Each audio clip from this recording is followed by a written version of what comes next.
Have you ever felt that frustration when you are listening to a conversation in English and suddenly you get lost?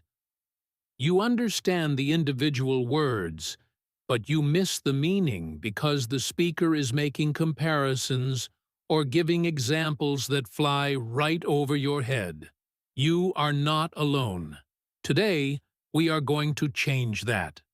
Welcome to English in Fluency, the place where we bridge the gap between knowing grammar and actually using it in real life.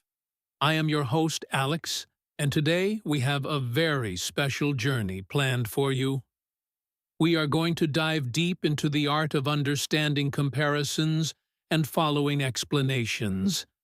This is B1 level listening practice, designed to help you follow along with natural, flowing English without getting stuck on the small details.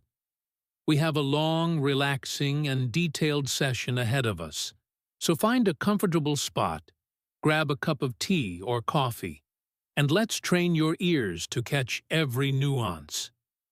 Imagine for a moment that you are standing in front of two very different houses. One house is old, made of dark wood, with a garden that looks a bit wild and untamed. The other house is new, built with shiny glass and white concrete, with a perfectly manicured lawn. If I asked you to describe these houses, you would naturally start comparing them. You might say the old house is more charming than the new one, or perhaps the new house is much more modern than the old one. This act of comparing is fundamental to how we communicate. We are constantly sizing things up, deciding what is better, what is worse, what is bigger, or what is more expensive. But when you are listening to a native speaker, these comparisons can come at you fast. They might not always use the standard than structure you learned in textbooks. They might use phrases like not as costly as, or nothing compares to. Today, we are going to explore a story that is full of these moments, helping you get used to the rhythm of comparing things in a natural context. Let me introduce you to our characters for today's story. We have Elena, a young architect with a passion for restoring old buildings, and Julian, a real estate developer who is always looking for the next big opportunity. These two have very different worldviews, and their conversation will be the perfect backdrop for our practice. Their story takes place in a coastal town called Port Haven.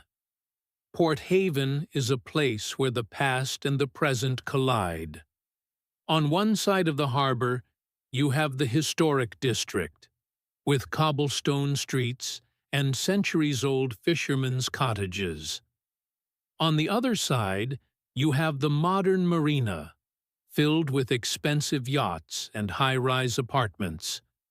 The contrast between these two worlds is stark, and it is the perfect setting for us to practice understanding comparisons.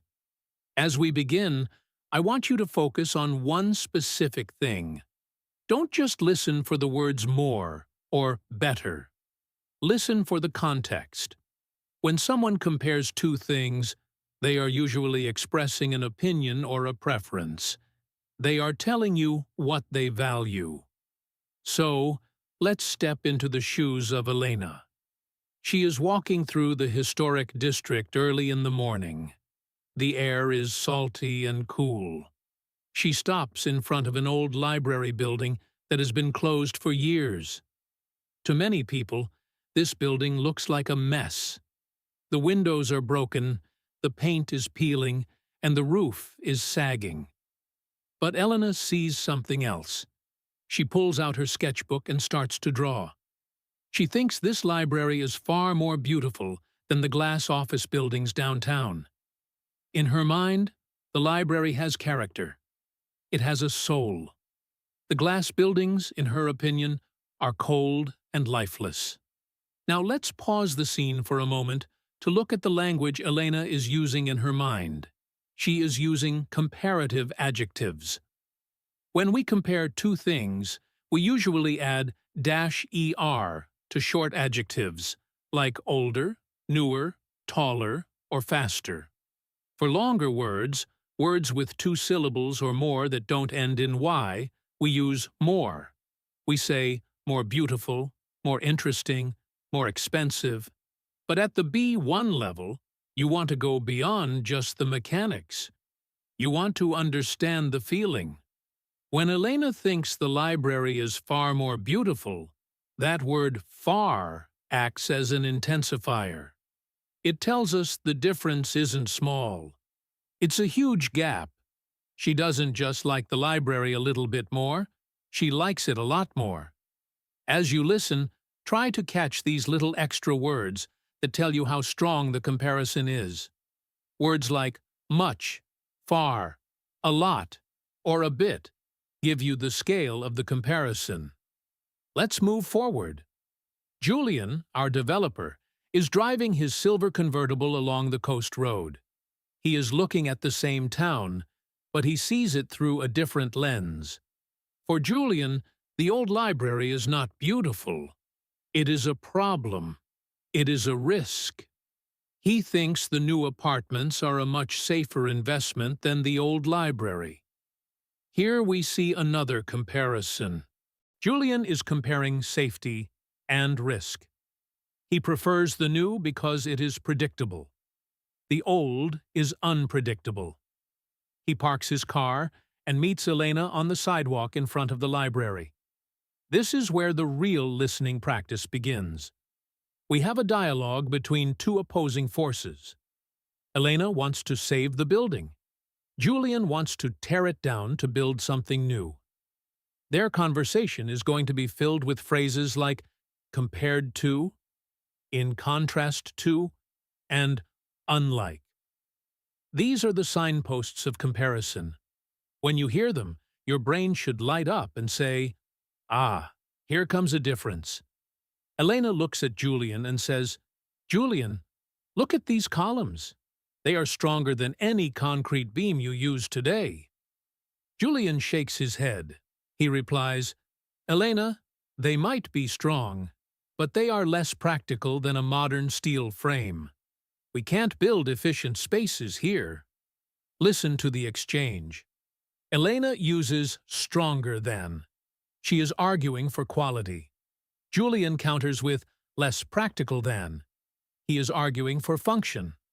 Notice how he uses less instead of more. We often forget that comparisons can go in two directions.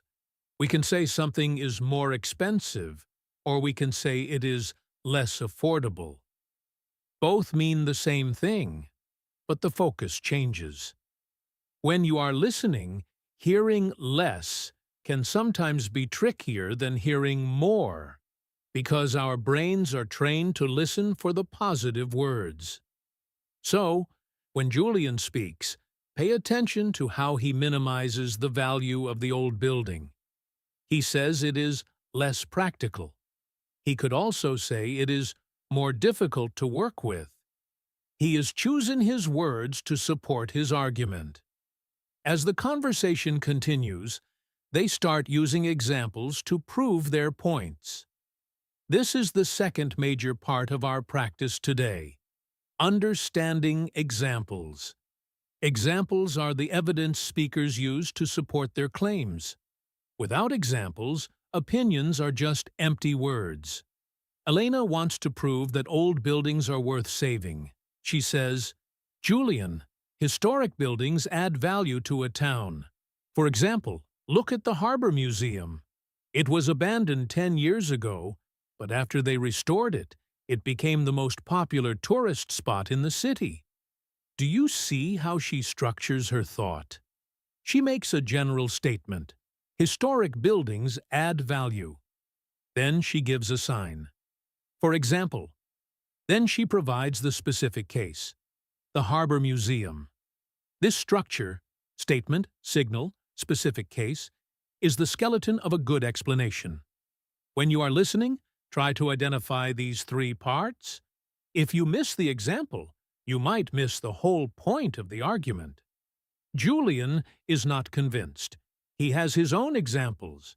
He says, I see your point, Elena, but restoration is too expensive.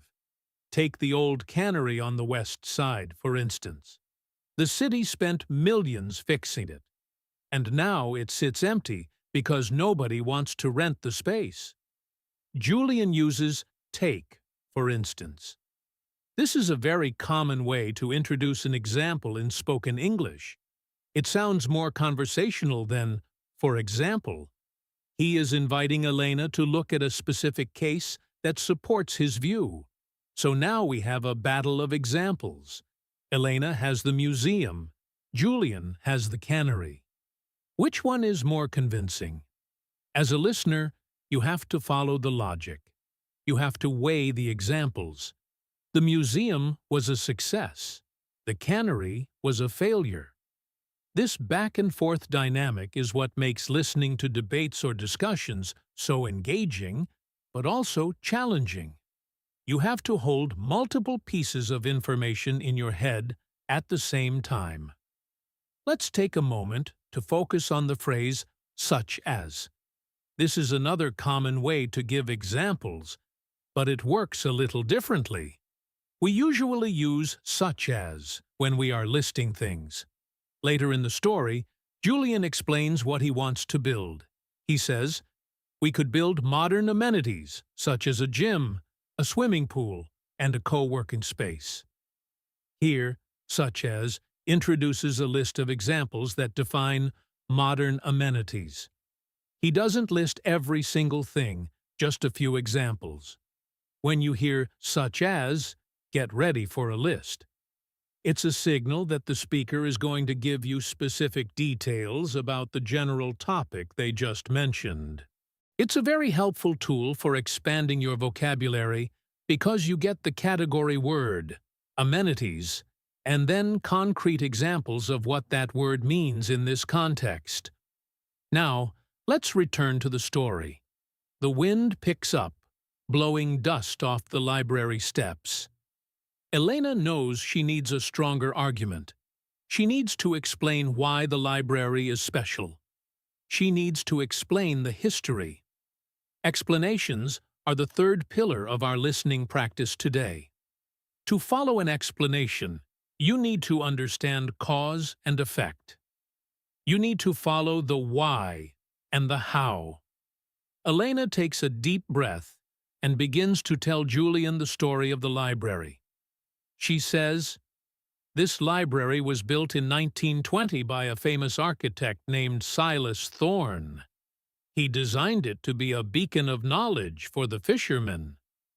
She continues, the reason the windows are so tall is that they wanted to capture as much natural light as possible for reading, since electricity was unreliable back then. Listen closely to the sentence. The reason is that this is a classic explanation structure.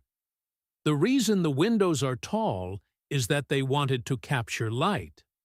We also have the word since, which gives us the cause. Since electricity was unreliable. If you miss these connecting words, reason is that since, the sentence might just sound like a jumble of facts. But these words are the glue. They tell you how the facts relate to each other.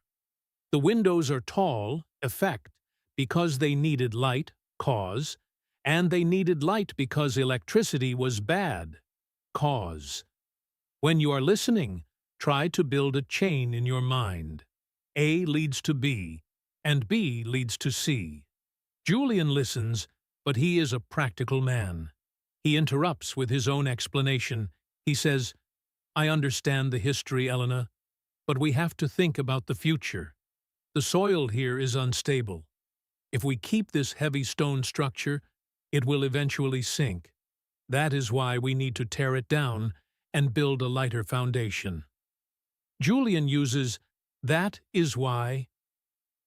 This phrase is incredibly common in spoken English when explaining a conclusion or a result. That is why points backward to the reasons and forward to the action. The soil is unstable. Reason Therefore, we need a new foundation. Result. It is a concise way of saying, because of the previous fact, this is the necessary outcome. Catching "that is why" helps you understand the speaker's final decision or recommendation. The tension between Elena and Julian grows. They are standing in the same place, looking at the same building, but they are describing two completely different worlds. This is a great opportunity for us to practice contrast. We often use the word however or but to show contrast. Elena says, "The building is strong, however, the roof needs work." Julian responds, "The foundation is weak, so we must start over." But there are more subtle ways to do this. Elena says, "Unlike the modern buildings you make, this library has a story." The phrase "unlike" immediately sets up a comparison. It says, Group A is different from Group B.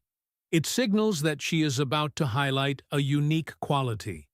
When you hear "unlike," get ready to hear the distinctive feature that makes the subject special. As the afternoon sun begins to set over Port Haven, the atmosphere changes.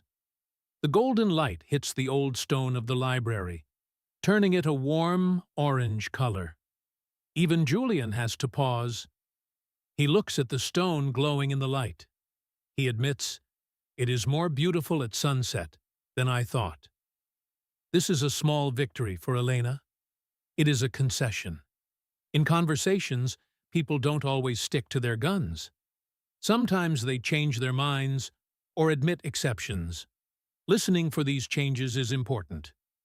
Julian was focused on practical and profit, but now he is acknowledging beauty. He uses a comparison. More beautiful than I thought. This implies that his previous opinion was different. He thought it was ugly. Now he sees it is beautiful. This is the power of context. The visual context, the sunset, changed the comparison. Elena sees her chance. She doesn't argue with facts anymore. She argues with emotion. She says, "Julian, imagine if we could combine your vision with this history.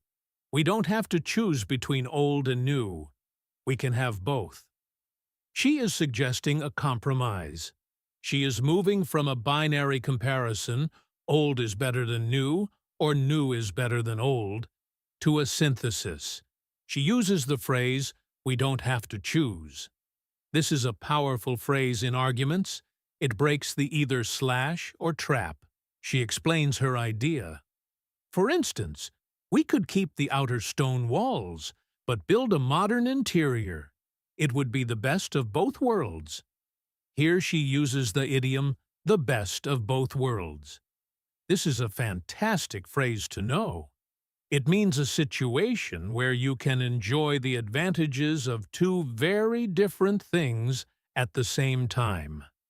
She uses "for instance" to introduce her solution. The solution is a hybrid. The explanation is simple. Keep the shell, change the inside. As a listener, can you visualize her plan? Good listening practice involves creating mental images. When you hear, "keep the outer stone walls," picture the gray stone. When you hear "modern interior," picture glass and steel inside. Building these mental models helps you remember what you hear. If you just listen to the words without making a picture, they will float away. Julian thinks about this. He is a businessman, so he starts calculating. He says, "That would be more expensive than a simple demolition, but it might be cheaper than building from scratch if we consider the marketing value." Now, listen to the complexity here. He is comparing three things: renovation, expensive; demolition, cheap; and building from scratch, very expensive. But then he adds a condition. If we consider the marketing value. This is an if clause, a conditional.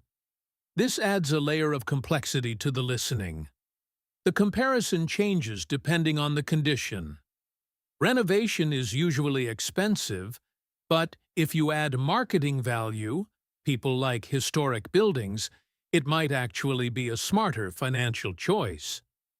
Following these if-then logic chains is essential for understanding complex explanations. Let's take a step back and review the different ways we have heard people compare things today.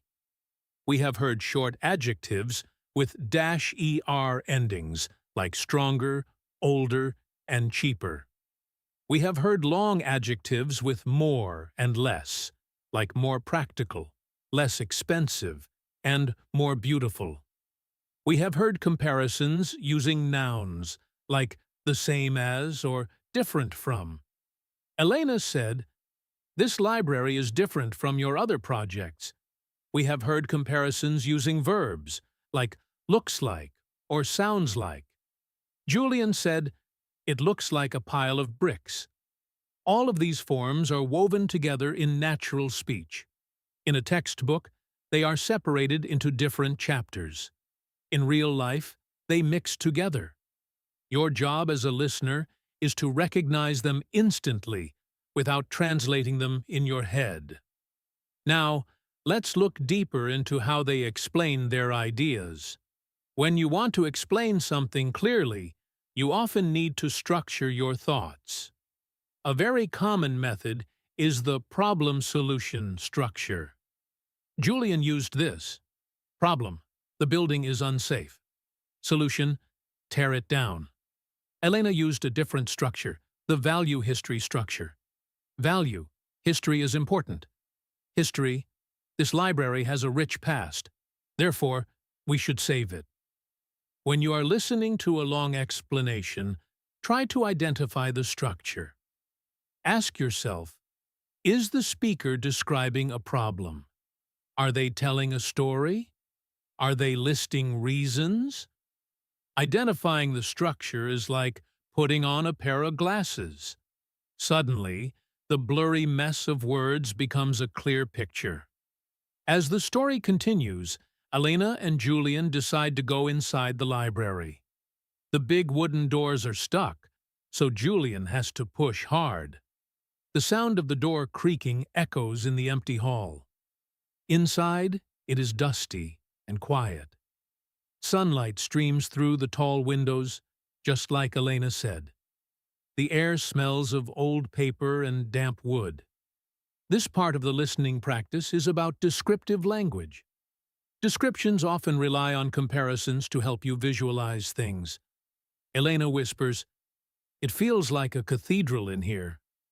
She is using a simile. A simile compares two things using like or as. She is saying the library is big, quiet, and holy, like a church.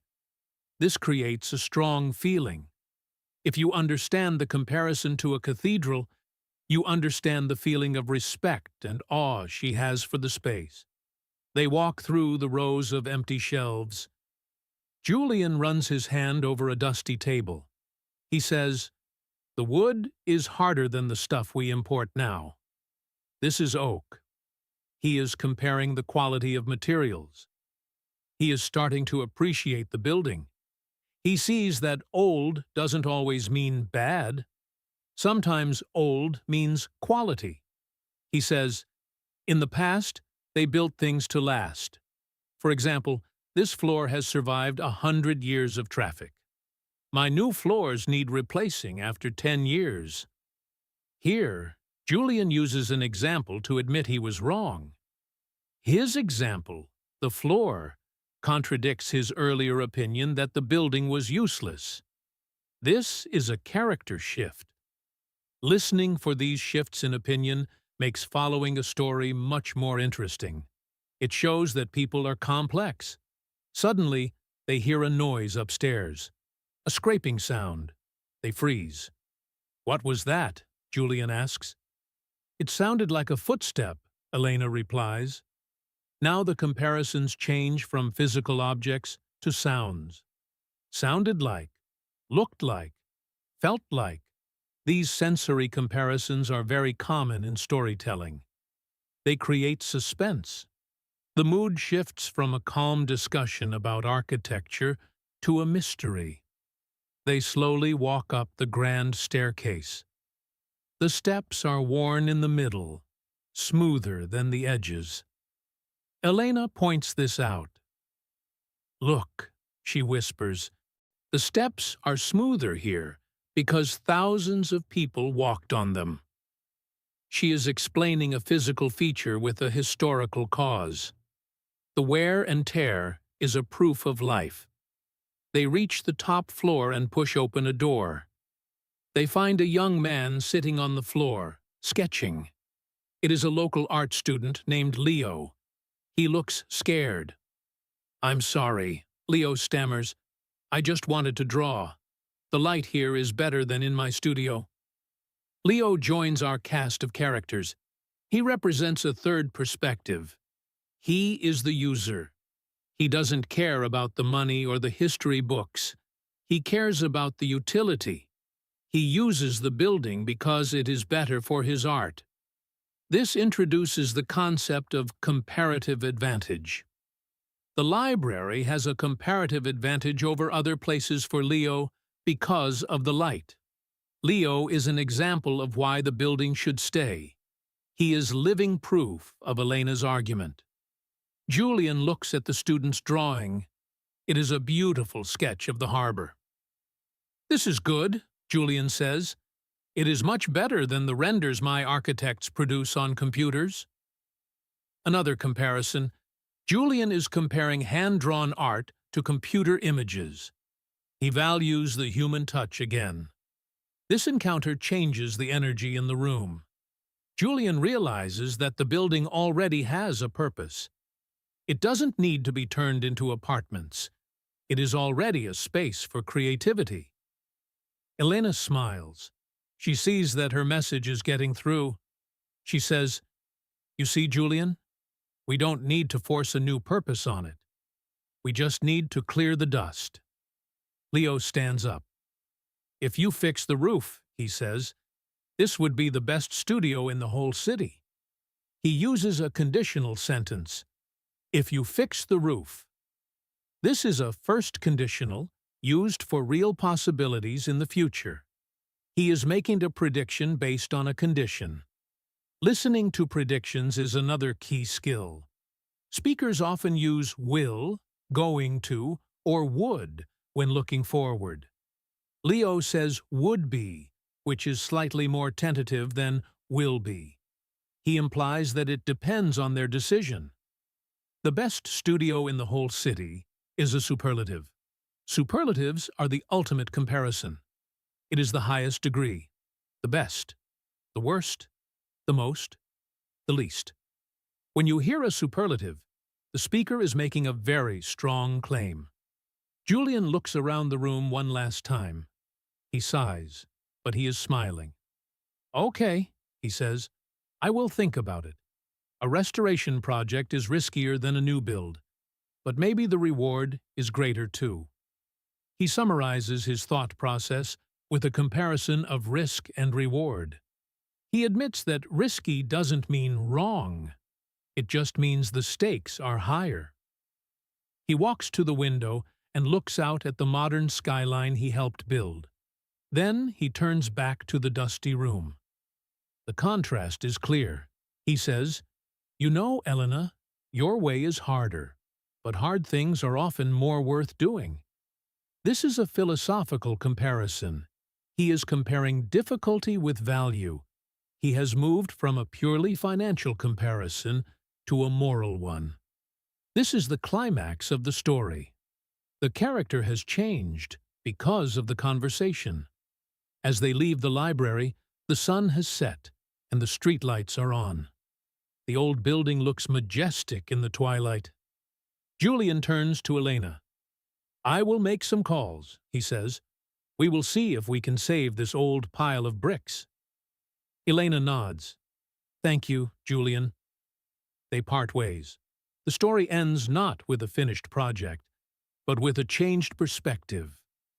The comparisons and examples used throughout their conversation were the tools that built this bridge between them. Now, let's take a moment to reflect on everything we have covered in this session. We have traveled through a story that was packed with B1 level structures. We heard comparisons using adjectives of all lengths. We heard comparisons using nouns and verbs. We analyzed how speakers use examples, for example, for instance, such as, to prove their points. We looked at how explanations are built using cause and effect words like because, since, the reason is, and that is why. We saw how conditional sentences with if create hypothetical comparisons. And we experienced how descriptive language and similes bring a story to life. To help you remember, I want to give you a few specific phrases to listen for in your daily life or in your next English movie. Try to catch people using much more or a bit less. These quantifiers tell you the intensity of the comparison. Listen for the structure, unlike XY is. This is a sophisticated way to contrast things. And pay attention when someone says, the point is, or the reason is. These phrases signal that an explanation is coming. If you can catch these signals, you will never get lost in a conversation again. Before we wrap up, I have a small challenge for you. I want you to describe your own home or your own city using the structures we practiced today. You can do this in your head or write it down. Try to use at least 3 comparisons. For example, you might say, my city is busier than the town in the story. Or, my house is not as old as the library. Then, try to give an example to support your description. For example, there is always traffic on my street. Finally, try to explain a feature. The traffic is bad because the roads are narrow. By creating your own sentences, you make the language yours. You move from passive listening to active thinking. This has been a long journey, and I am so proud of you for sticking with me until the end. Listening practice requires patience. It requires you to be comfortable with not understanding every single word, but understanding the flow of the ideas. Remember, fluency is not about perfection. It is about connection. It is about understanding the heart of the message, whether it is spoken by an architect like Elena or a developer like Julian. If you found this practice helpful, please let me know in the comments below. Does this type of long-form story practice work for you? I would love to hear your thoughts. And if you haven't already, make sure to subscribe to English in Fluency and hit the notification bell. We have new lessons every week, designed to take your English to the next level. Share this video with a friend who is also learning English, so you can practice the conversations together.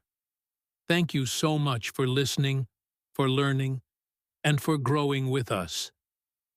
I am Alex, and I look forward to seeing you in the next video. Keep practicing, keep listening, and keep moving forward. Goodbye, for now.